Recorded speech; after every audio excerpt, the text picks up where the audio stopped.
Welcome to my channel, The World of Science Fiction. Don't forget to like and subscribe to the channel. The heat was a physical presence on Tartarus 9.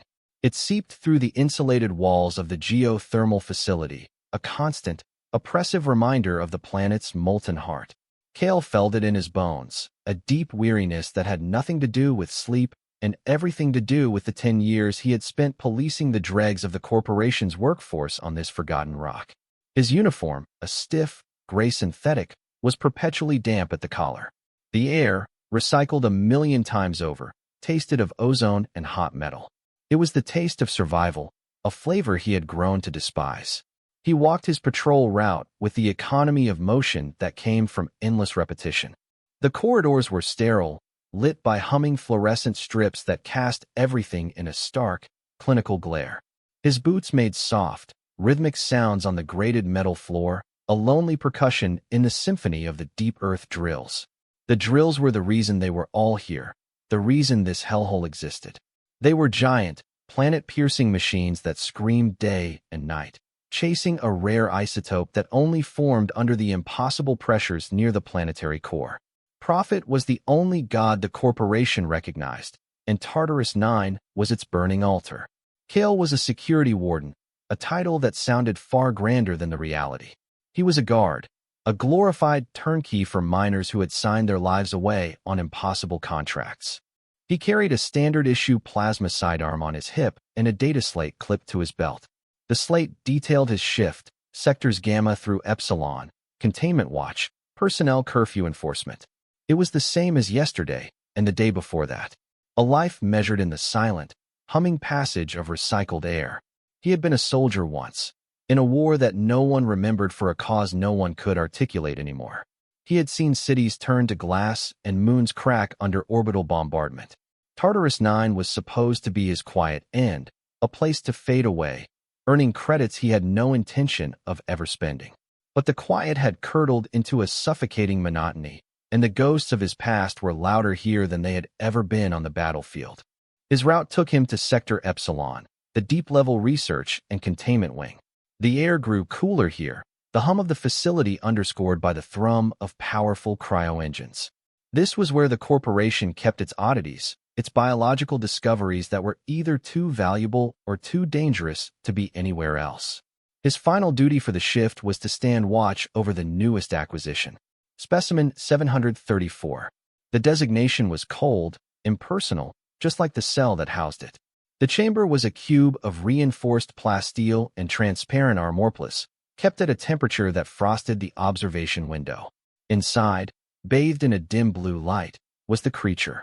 It was humanoid in shape, slender and tall, with skin that shimmered like flawed crystal. Cale corrected himself, for the form was distinctly female, was curled in the center of the cell, motionless.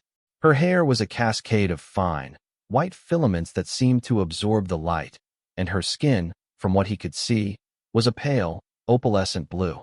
The reports called her a monster, a hostile xenoform captured during a deep-core drilling incident that had cost a dozen miners their lives.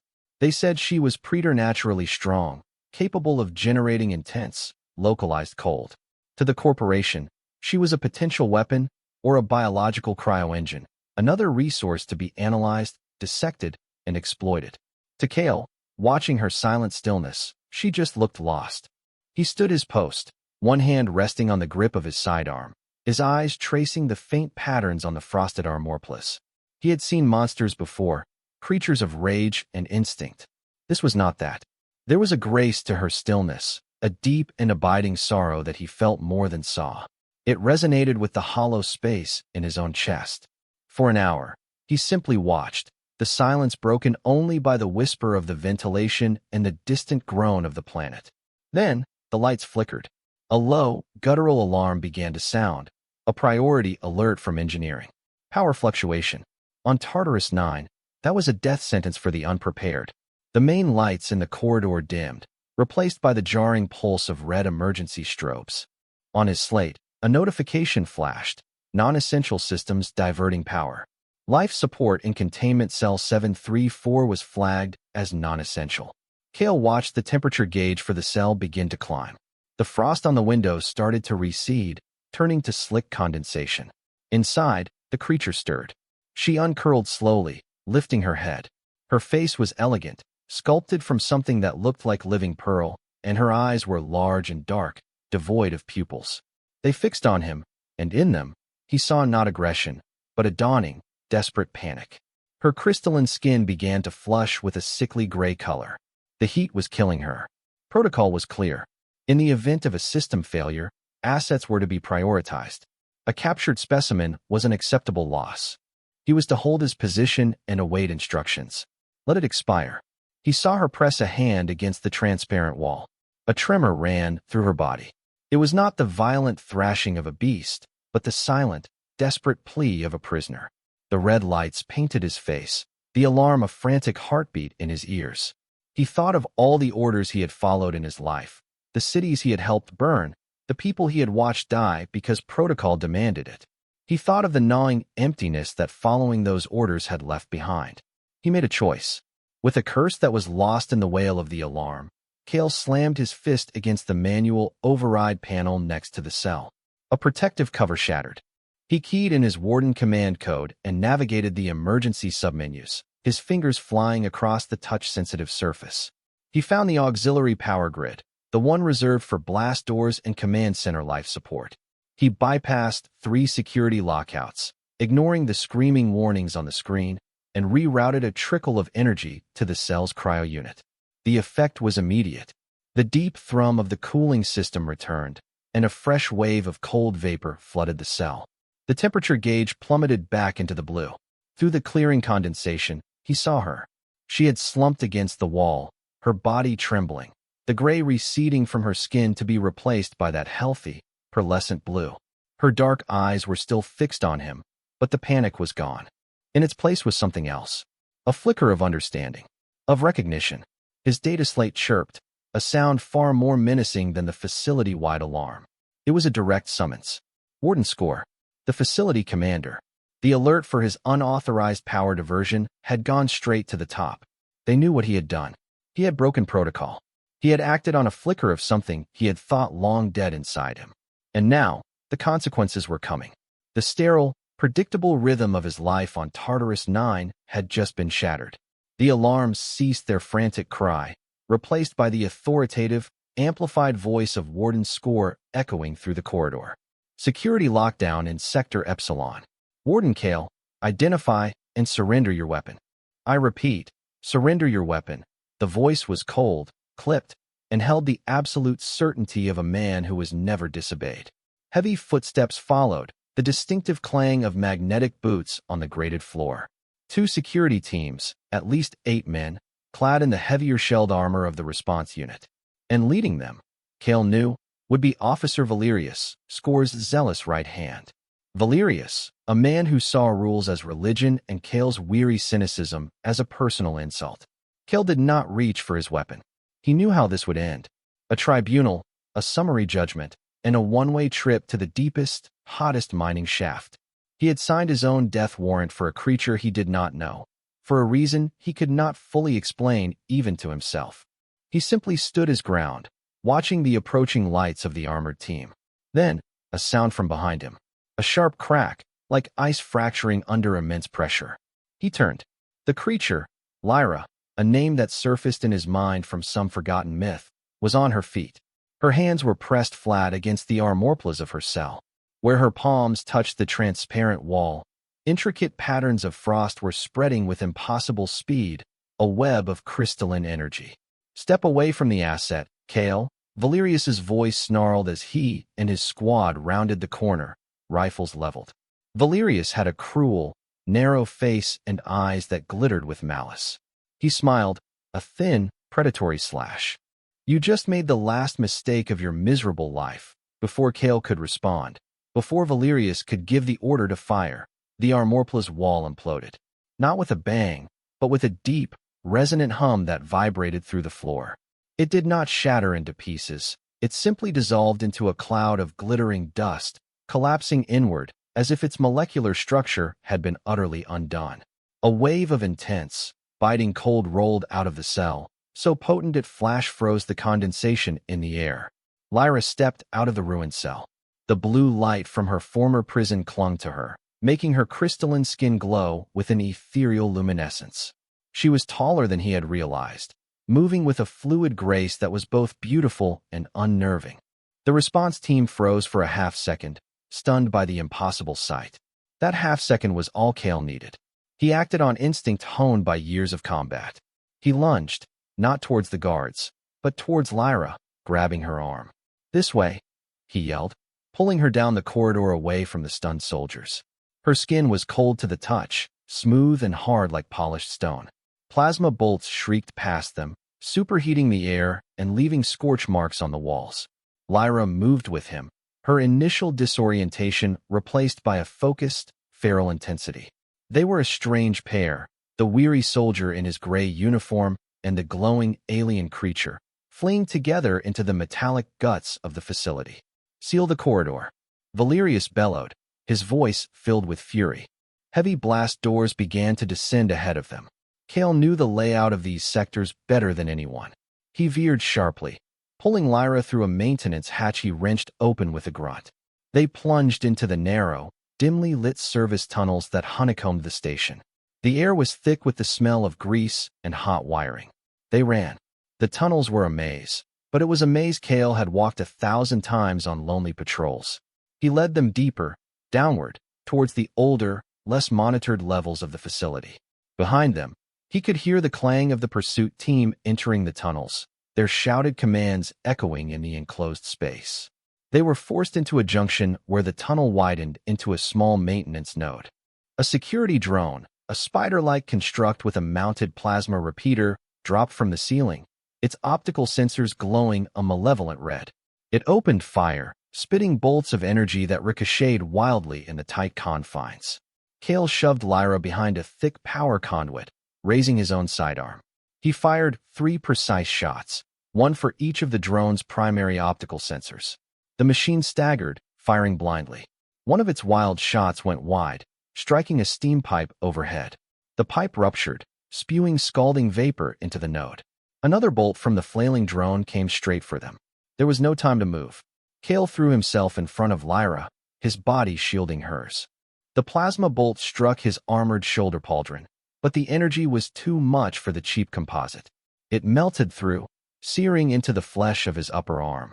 He cried out, a sharp intake of breath through gritted teeth, the smell of his own burned skin filling his nostrils. The drone reoriented, preparing for a final shot. But before it could fire, Lyra moved. She stepped out from behind him, one hand extended. A stream of what looked like liquid nitrogen, but was utterly silent, shot from her palm. It struck the drone, encasing it instantly in a thick layer of rime ice. The drone's internal heat fought the cold for a moment, steam hissing from its joints, before it went silent and dark, frozen solid. The damaged ceiling groaned, the superheated metal of the ruptured pipe finally giving way. A large section of plating and conduit tore loose, falling directly towards Kale as he struggled to rise, his arm a blaze of agony. He looked up, knowing he was too slow to get clear.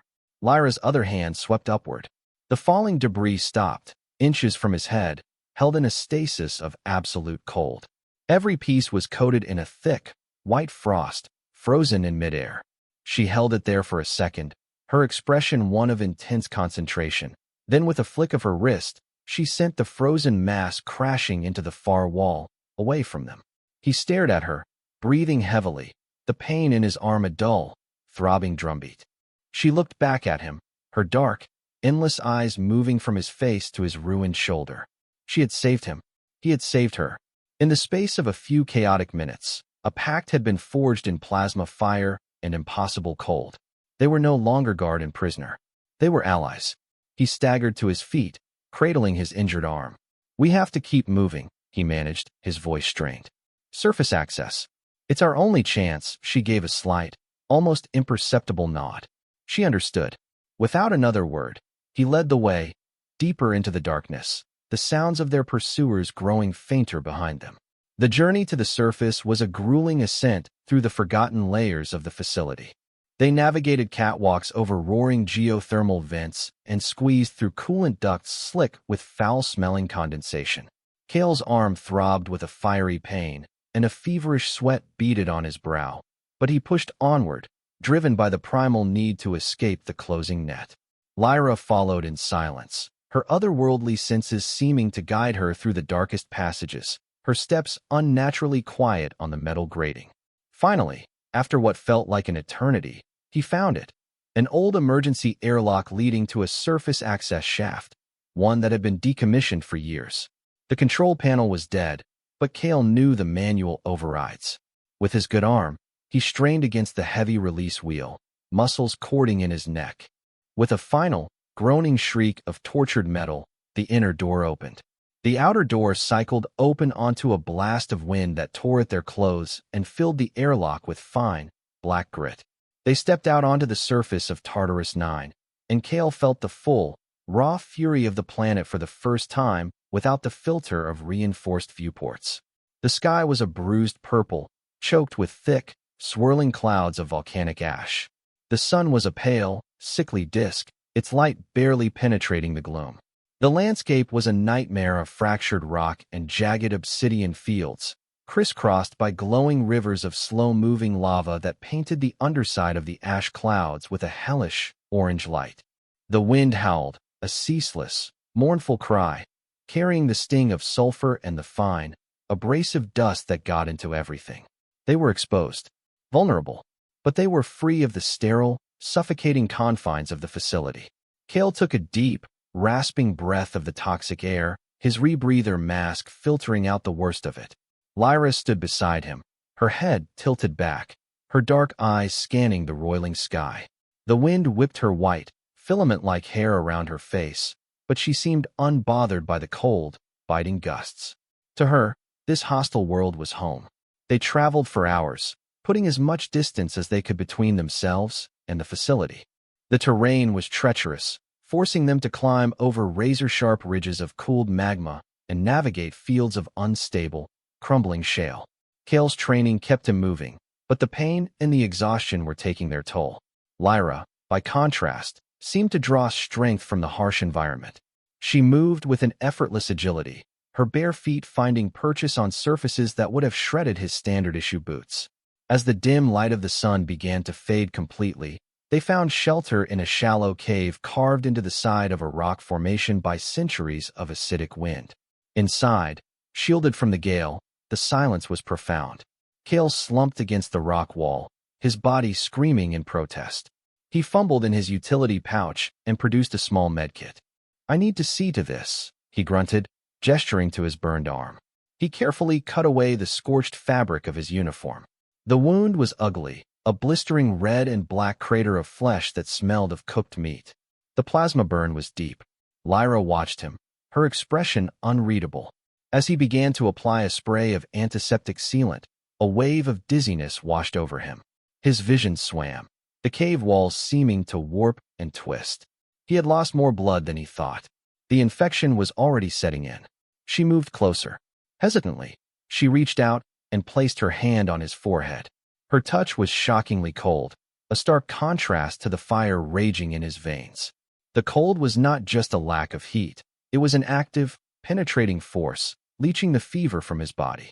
The world steadied. The throbbing in his arm subsided to a manageable ache.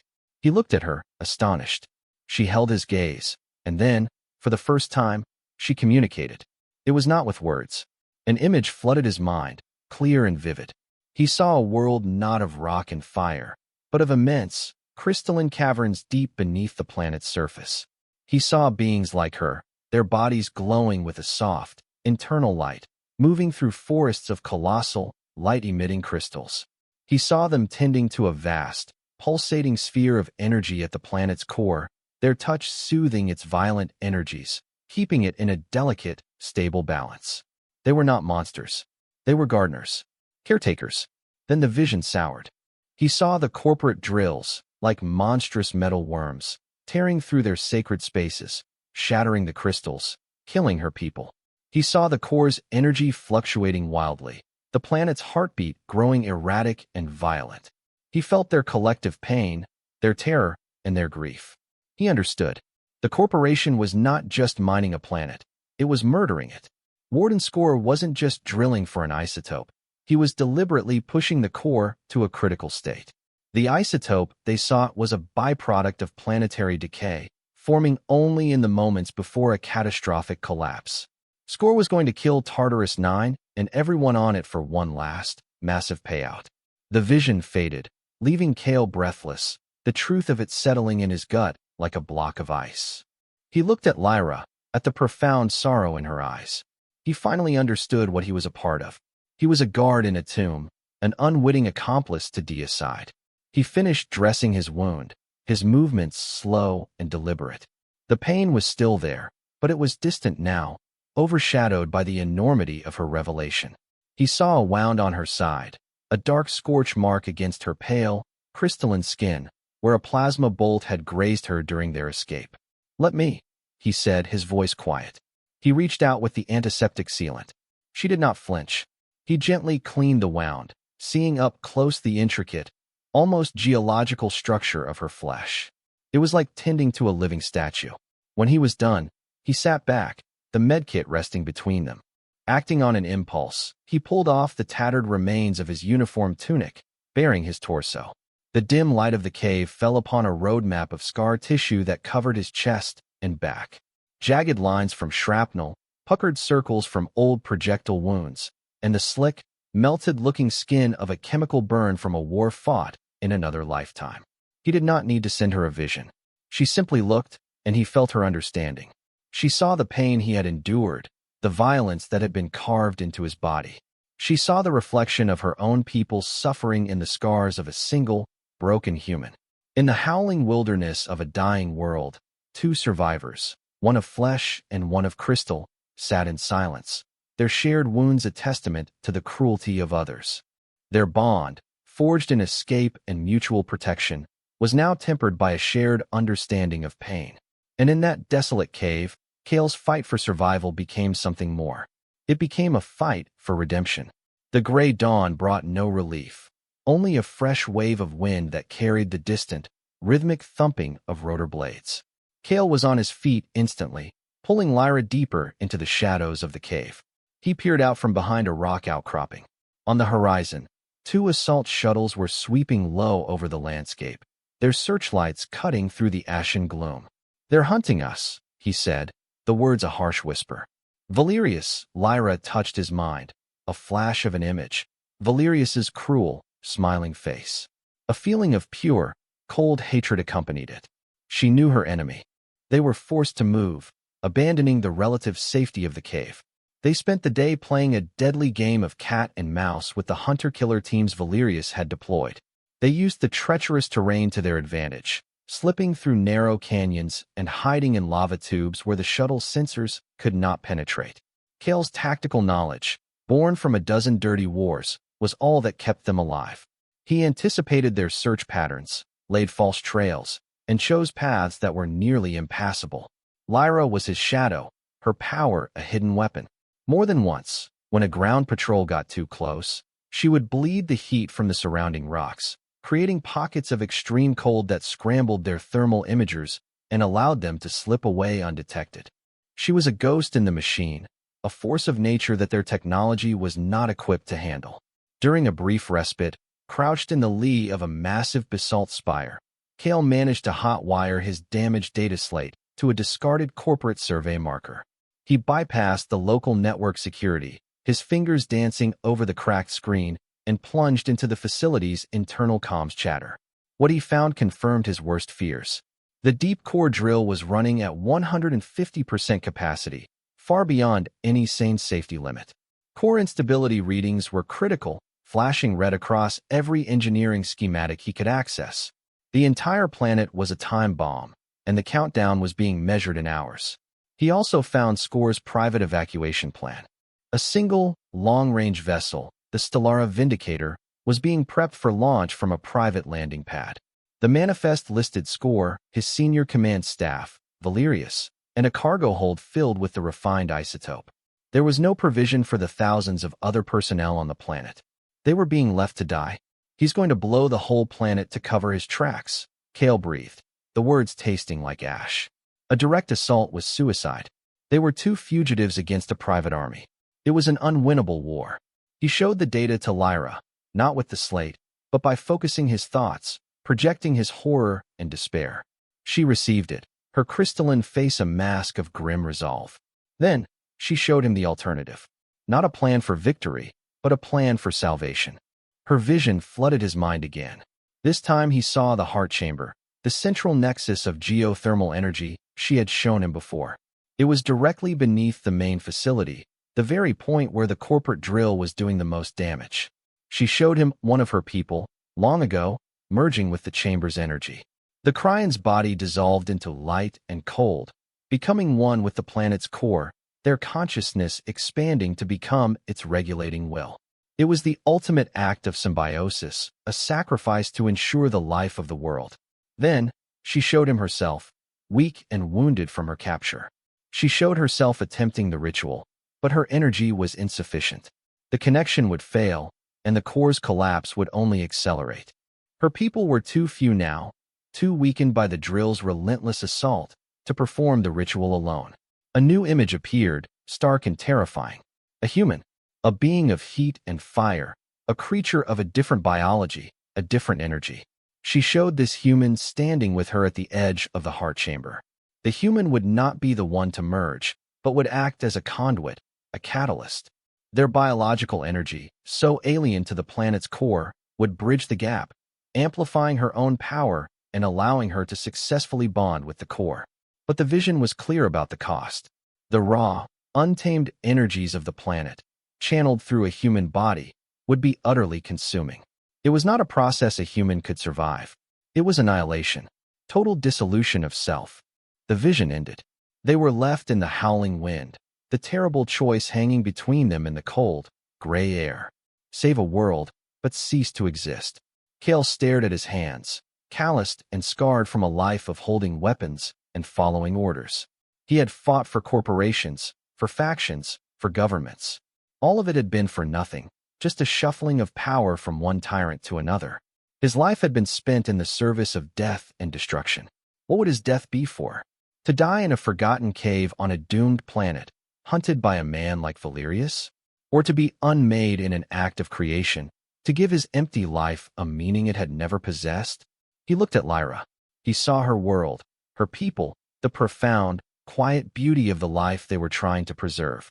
He saw in her a reason to fight that was purer than any flag or ideology. He thought of the endless, sterile corridors and the soul-crushing heat, a life that was already a kind of death. The decision was not difficult. It was inevitable. He closed his eyes, the weight of his past settling upon him for one final moment. He had been a soldier, a warden, a killer. He had always been a tool for others to wield. Now, he would choose the purpose of his own end. He would not be a weapon of war, but an instrument of peace. He opened his eyes and met Lyra's gaze. He did not speak. He did not need to. He simply nodded. A wave of immense, heartbreaking sorrow washed over him from her, a shared grief for the man he had been and the future he would never have. But beneath it was a current of profound, unwavering gratitude that was more powerful than any words. It was an acceptance, a pact. He powered down the data slate. The schematics of the facility still burned into his mind. "We have to go back," he said, his voice steady for the first time in years. Back to the heart. Their return to the facility was not a retreat, but a focused, brutal assault. They were no longer prey. They were predators with a singular purpose. Kale, guided by Lyra's telepathic senses, led them through a network of storm drains that emptied into the lowest levels of the facility's water recycling plant. They emerged dripping and silent into the humming guts of the station, bypassing the main security cordons entirely. They moved with grim efficiency. Kale was the tactical mind, disabling cameras, predicting patrol routes, and neutralizing sentries with the cold, precise violence of his past.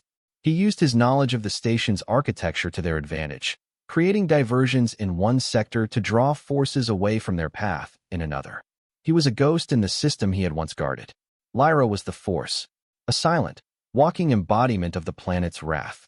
When they encountered patrols they could not avoid, she moved like a phantom. A touch, and a soldier's weapon would freeze solid and shatter. A gesture, and a blast door would become so brittle it could be kicked apart. She did not kill with the hot, messy finality of plasma.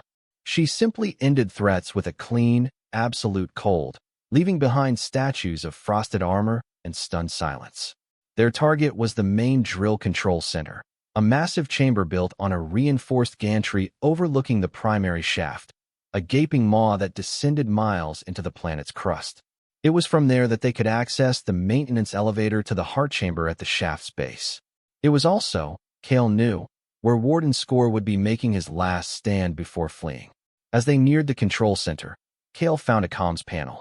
He accessed the station-wide engineering channel, a channel he knew the old chief engineer, Eris, monitored constantly. Eris was a gruff, cynical man who cared more for his machinery than for people, but he respected the raw physics of the planet. Kale didn't send a message. He just streamed the raw, unfiltered core instability data directly from his slate, the data Score had been hiding. He followed it with a single, clear schematic, the trajectory of the Stellara Vindicator and its single destination flight plan. He planted the seed of truth, hoping it would find fertile ground. The control center door slid open to reveal a scene of controlled chaos. Score stood before a massive holographic display of the planet's core, his face illuminated by the angry red of the critical warnings. Valerius was at his side, directing teams of elite corporate guards. They were preparing to abandon ship. Kale, Score said, turning slowly. There was no surprise in his voice, only a weary annoyance, as if dealing with a persistent insect. I should commend your tenacity. It is a shame it was so spectacularly misplaced. It's over, Score, Kale said, his plasma pistol held steady. You're not leaving this planet, Valerius laughed, a harsh, grating sound. You and what army, traitor? He leveled his heavy plasma rifle. You are going to watch as your pet monster is put down, and then you are going to die. Just as Valerius prepared to fire, the entire control center shuddered violently. A new alarm blared, this one from the drill itself. On the holographic display, the drill's status flashed with critical errors. Stress fractures. Coolant system failure. Eris. The old engineer had gotten his message. He was sabotaging the drill from the inside, buying them the only thing he could, time. The diversion was all they needed. Kale opened fire, not at Score, but at the overhead light fixtures. They exploded in a shower of sparks, plunging the room into semi-darkness, illuminated only by the red glow of the warning screens. Lyra moved, a blur of pale blue in the gloom. She swept a hand through the air, and the guards' plasma rifles frosted over, their power cells cracking from the thermal shock. Valerius, enraged, charged forward, firing his rifle on full auto. Kale met him head-on. They collided, not as warden and officer, but as two warriors locked in a primal struggle. The fight was brutal and short. Kale used Valerius's rage against him, deflecting a wild swing and driving the butt of his pistol into the man's temple. Valerius staggered back, dazed. Kale disarmed him with a swift, practiced motion and delivered a final, concussive blow that sent him crumpling to the floor. Score had used the fight as a distraction. He was backing away toward the gantry elevator, his face a mask of cold fury. Lyra moved to intercept him, but Kale stopped her with a touch. No, we don't have time for him. We have to go. Now they ran for the maintenance elevator at the far side of the gantry. Score, seeing their intent, raised a remote detonator. The shaft supports are mined. You will not reach the bottom, he screamed, his composure finally breaking. Lyra simply raised a hand. A thick wall of opaque, crystalline ice erupted from the floor, sealing the elevator entrance from Score's line of sight just as he pressed the button. They heard the muffled thumps of explosions from further down the shaft, but the elevator car, shielded by her power, began its rapid descent. The ride down was a journey into the heart of the inferno.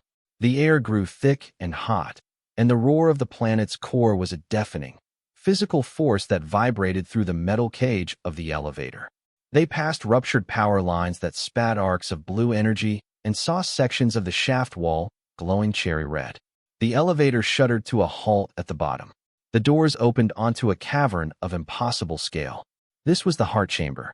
The air shimmered with heat, and the light was blinding.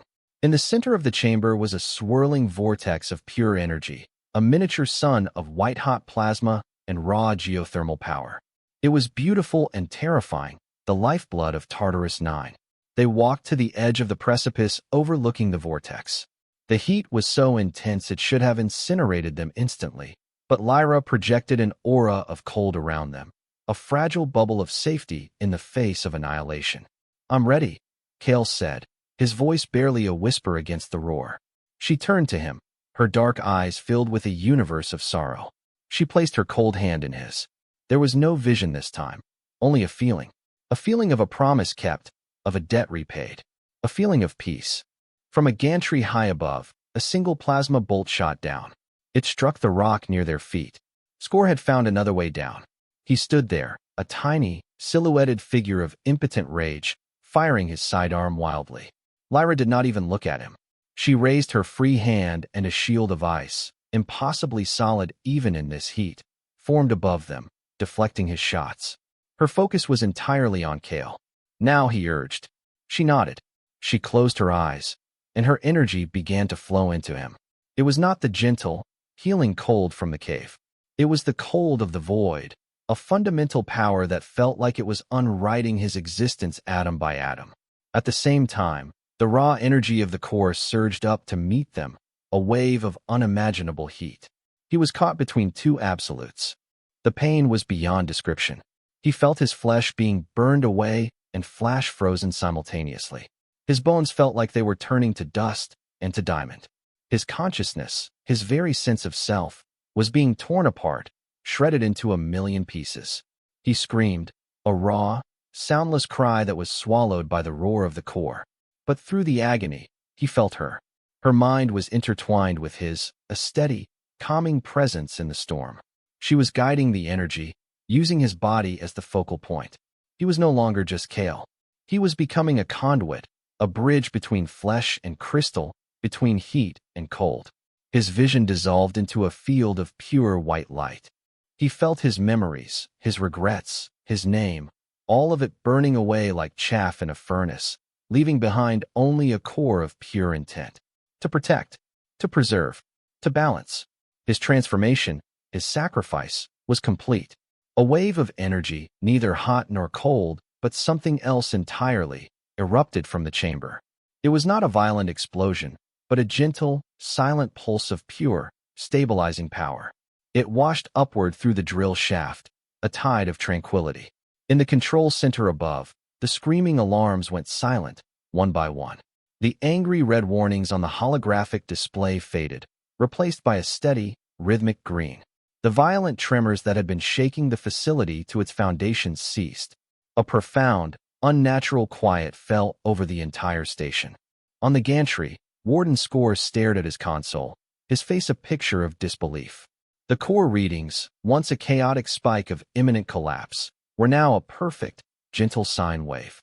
A planetary heartbeat. Stable, calm, permanent. His isotope was gone. His plan was in ruins. The planet was saved. He was trapped on a world he had failed to kill, a prisoner of his own greed. On the surface, the ash-choked storms began to dissipate.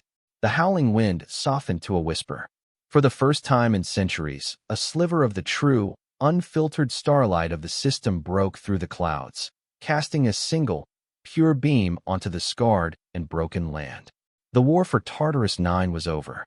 10 years later, the world once known as Tartarus 9 was now called Seraphina. The name, given to it by the first xenobotanists to study its miraculous recovery, meant the burning one who heals. The oppressive gray architecture of the corporate facility was gone, dismantled and replaced by the open, airy structures of a joint scientific protectorate. The air was clean, the sky a brilliant, clear violet. The once barren fields of obsidian and ash were now carpeted with strange, bioluminescent flora that pulsed with a soft, blue light. Peace had been a costly, unexpected outcome of the facility's sudden silence. When the corporation's relief force arrived, they found not a dead world and a fortune in isotopes, but a stable planet, a captive Warden Score, and a workforce that had been saved from certain death. The resulting inquiry, fueled by the logs released by Chief Engineer Eris, shattered the corporation's public image and led to its eventual dissolution under the weight of its crimes. The age of unchecked exploitation was over. A new age of cooperation had begun. Humans now worked alongside the Cryans, who had emerged from the planet's depths once the drill's incessant screaming had been silenced. They were a quiet, graceful people who communicated through shared feelings and intricate light patterns that shimmered on their crystalline skin. They taught the human scientists about the planet's delicate ecosystem, about the symbiosis between rock, life, and energy. Lyra was their leader, their liaison to the humans. She stood now at the entrance to a sealed chamber deep in the heart of the research outpost, the place that had once been the main drill shaft. With her was an old man with a permanent limp and scarred hands that were never far from a diagnostic slate. Chief Engineer Eris, now the Protectorate's director. The entrance to the heart chamber was no longer a gaping maw of industrial ruin. It was a smooth, sealed wall of a unique, translucent mineral that had grown to cover the opening. It emitted a soft, steady warmth and pulsed with a gentle, rhythmic blue light, a beacon of life in the planet's core. The energy readings are still perfect, Eris said, his voice raspy with age. He looked at the glowing wall, his expression one of reverence. Whatever he did down there, he became the new heart. A better 1 inch they did not speak his name. They never did. It felt too small, too personal for the scale of his sacrifice. His name was Kale, a man who had lived a life of quiet desperation. But his identity had been burned away, given to the world. He was the planet's steady rhythm, the warmth in the rock, the calm in the sky. He was the silent guardian whose presence was felt in every thriving life form on the peaceful world. Lyra did not respond with words. She stepped forward and placed her hand flat against the warm, glowing wall. She closed her eyes, her filament-like hair stirring in the gentle, recycled air. She stood there for a long time, in silent communion. A single, crystalline tear, perfect and clear as a diamond, traced a path down her cheek and fell to the floor, where it flash-froze in a tiny, intricate starburst. It was not a tear of sorrow, but of memory. A tribute to the weary soldier who had shown a moment of kindness to a caged monster, and in doing so, had redeemed not just himself, but an entire world. His sacrifice was not forgotten. It was the foundation upon which their new, peaceful existence was built, an enduring legacy of somber, hard-won hope.